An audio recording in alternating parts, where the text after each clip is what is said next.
This is Gary Atensi with CNTV, and today we're in Denver, Colorado. We are at Denver's Dangerous Theater. I am here with the founder and owner, the creative force behind it all. Let me ask you, Winnie, for many, many years, since 1991, actually you've been involved in theater. You relocated here from the East in Florida, brought Dangerous Theater here to Denver. Before we get into the owning and operating of a theater, let me ask you, where was the passion that got you involved in theater in the first place?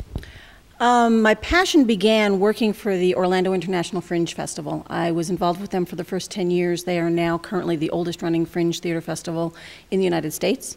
It was through my involvement with that festival that I gained a certain love and passion for small, intimate theater. Wonderful. 1998, you broke out, decided to do your own thing there in Florida. How did that go for you? I had a small theater space in Orlando called Performance Space Orlando, and it was literally a 970 square foot room that I allowed people to come in and do theater. You literally walked in the front door and you were in the theater. And it was a place where anybody who could come up with anything to do in an empty room, and it was totally movable. You know, the chairs were movable, the stage was movable, the lights were movable, so we could have one play in there at 8 o'clock, and at 11 o'clock totally change the format and have an improv show at 11. We had, art gallery showings on Sundays, we had acting classes in there during the day, during the week, and I had my hair salon in the back of it. So it was very much of a multi-use space. Wonderful. 2001, you relocated here to Denver, Colorado. I've got to point out the first obvious question. Why dangerous? The main reason is it's a dangerous proposition to make a living doing theater. The second is I focus on primarily producing unpublished works, at the very least works that have never been done in Denver. And there's a certain sort of a dangerous quality to attempting to get an audience to come in and see something that they've never heard of before. Wonderful. So we're talking about a skeleton crew along with yourself that puts on a production here and a team. They pretty much have the same passion as you? Yes. Pretty much the only other main staff person that I have is Eric Mendikowski, and he is now my co-artistic director. He started off on stage acting for me in Who Killed Santa a few years ago, and then co-directed a piece for me, and then I handed him a play to do on his own, and so he's just sort of moved up in the ranks. I've been very lucky that I've had a lot of really good actors come in on my stage over the last few years and decide to stay. And I've been able to use them over and over again. Speaking of actors, really this is focused on the actor and their works, original works. They basically take a big part in the whole production as well. Generally, I have very little focus here on set. There's usually very minimal set, very minimal costuming. I don't put an emphasis on that aspect of the production. I do leave it up to the actors to be able to tell the story and put more emphasis there. Also, my directing style is such that I really like to have a lot of input from my actors to try to help them bring in what they have personally to their characters. Wonderful. I love the focuses on them. This truly is the art in its rawest form, if you will. Yeah, I think so. It's really fun to work with new plays that haven't been tested before, because there is a certain amount of malleability to it. It allows me to sort of get in there and play with it, and I usually have a very strong reaction and relationship with the playwrights as well. So if there is something that is not working on stage, I can contact the playwright and say, this just isn't working, can we make these changes?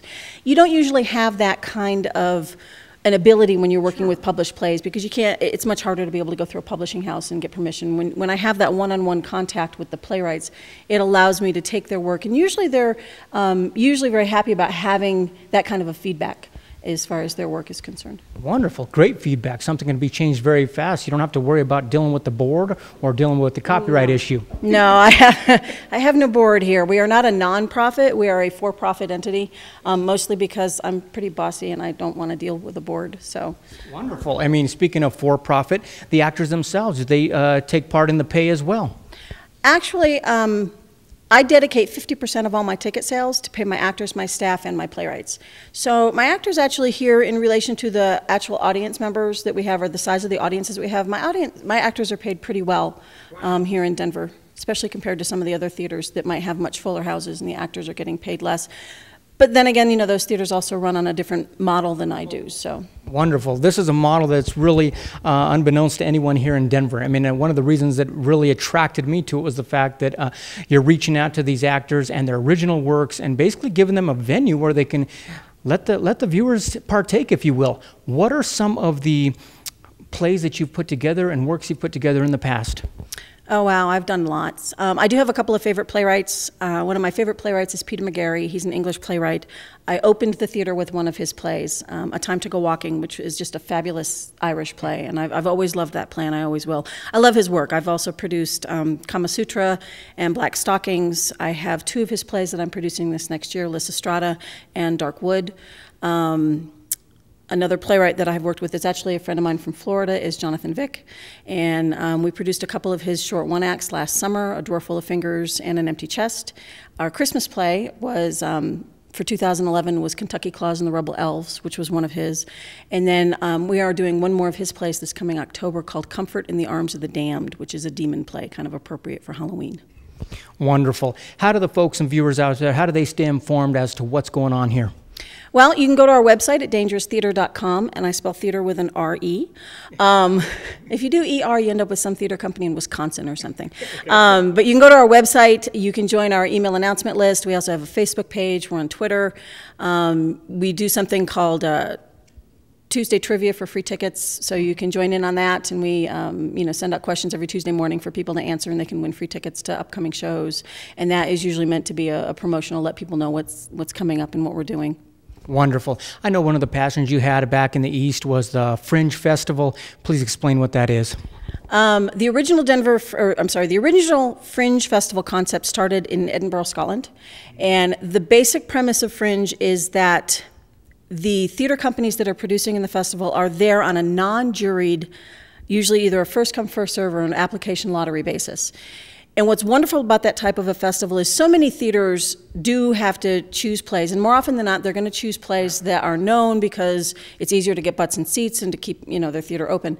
So a Fringe Festival is a fabulous format for newer works and playwrights and theater companies to be able to go in and get their feet wet because it's not necessarily juried.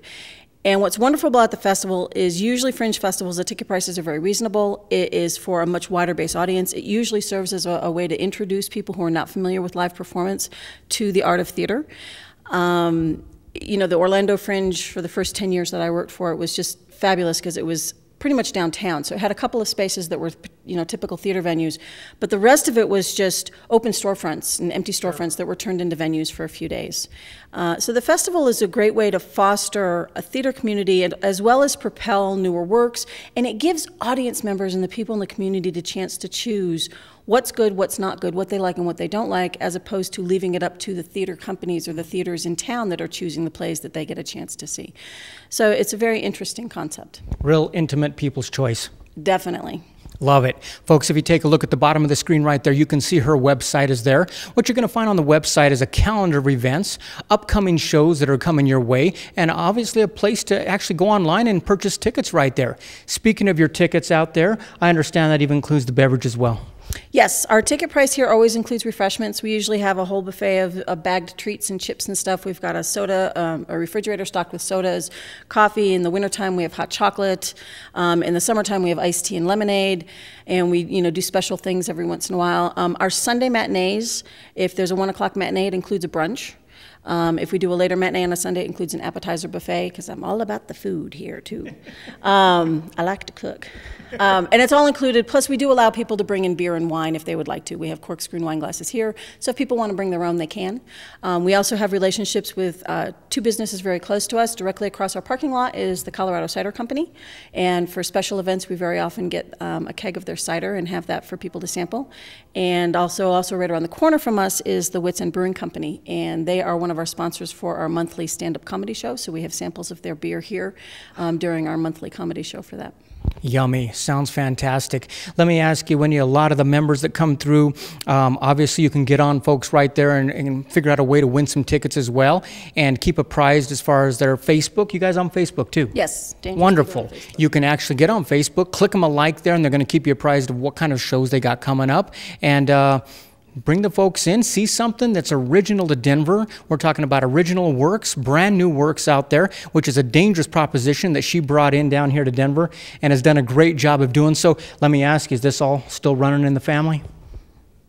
theater? You still got the kids coming in, helping out? My son is the unofficial mascot because he's 7, so very often he's kind of up front playing his PlayStation games during plays because that kind of keeps him busy.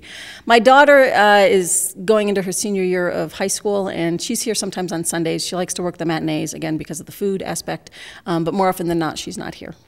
Wonderful. Folks, once again, take a look at the website right there.